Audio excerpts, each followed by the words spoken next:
played the seniors a lot of minutes, had my mind made up that they've been in this battle before, and was going to have the freshmen come in and kind of add to that. As you can see, the seniors played the heavy minutes and the heavy load tonight, and we weren't able to get it done. Tip your hat to them. They were down in the second half, and they kept fighting and scrapping like we knew they would, and we didn't meet the challenge, and they won the game.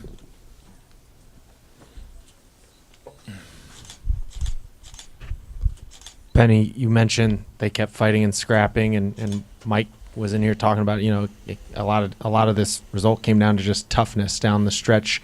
How do you develop that in a team? How do you instill that in guys? It's hard to do. Mm-hmm.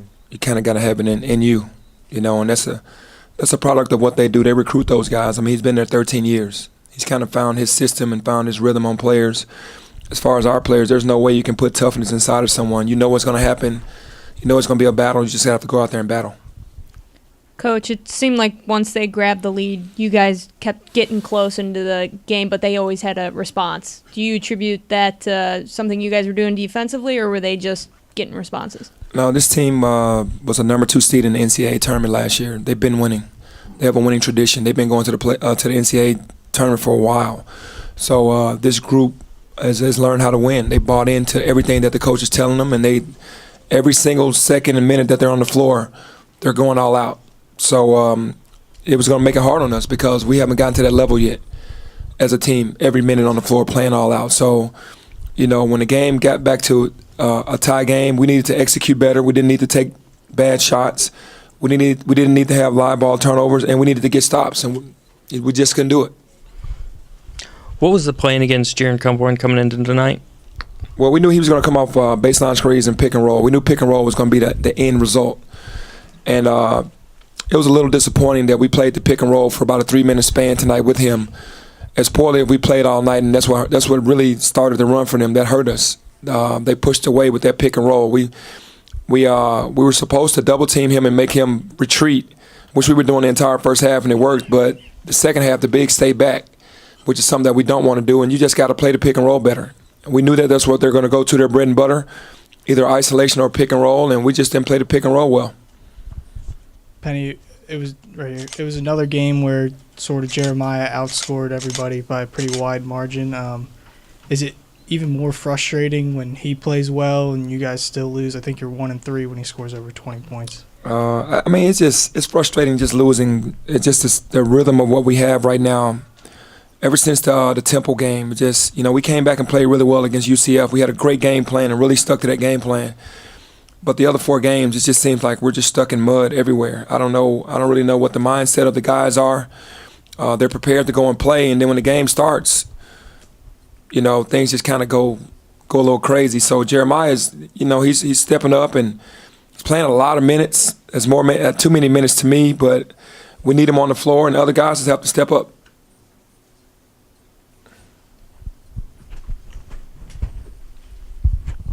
It seemed like in the second half, the game was really won in the paint by Cincinnati, whether it was rebounds or them scoring in the paint. Would you agree with that? And what was the trouble on the boards for you guys in the second half?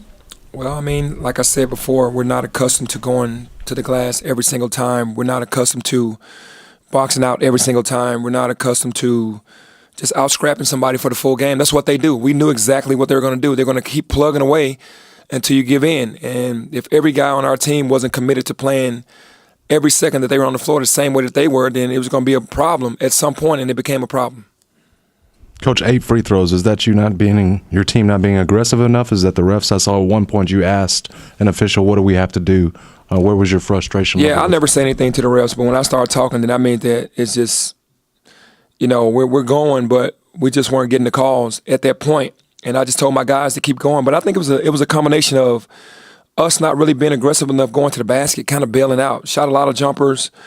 They do a great job of protecting the 2. That's what they really believe in, and try to give you 3-pointers. So if you're going to go in there, you have to be tough. You have to be scrappy. You have to be strong with the ball, and you have to play through contact. And that's obviously what we weren't ready to do tonight. What'd you think of the job your 4-guard lineup did in the second half?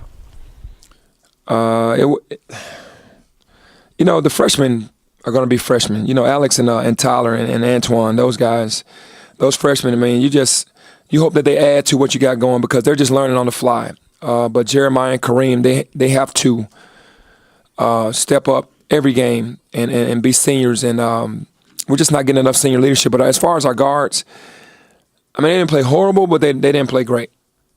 Coach, Rainier Thornton's really been the spark plug over the last 3 or 4 games, but tonight he only had 1 point and 1 rebound in nearly 30 minutes. How much did that hurt the team tonight?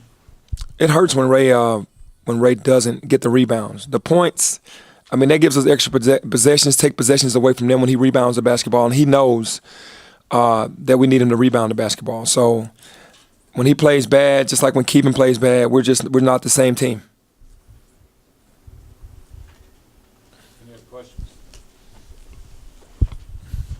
Penny, what do you learn from a game like this? Mike said that you guys can take away toughness and how to be tougher. What did you learn from tonight? Well, with being a student of the game, you kind of know which games are going to give you the most trouble when you know your team. And every game that we played this year, from Texas Tech to at LSU to at Houston, here at Temple, it's going to be a battle and a war. And you just expect for your guys, you're preparing them for this to go out there and accept the challenge. And the thing that you learn is that once the culture is built the way it is in Cincinnati, at Houston, all these teams that are winning basketball games at a high level, is they all believe in one thing: they want to win. They don't take themselves out of the game. They play good team defense. They scrap every second that they're on the floor. And we really aren't that team right now, but we will be. I think it's 0-7 in quad one games. Coach, if it's one thing that's missing in these games against the bigger opponents, what would you boil it down to? The toughness. Every other team is just tougher. They impose their will on us. They're just tougher.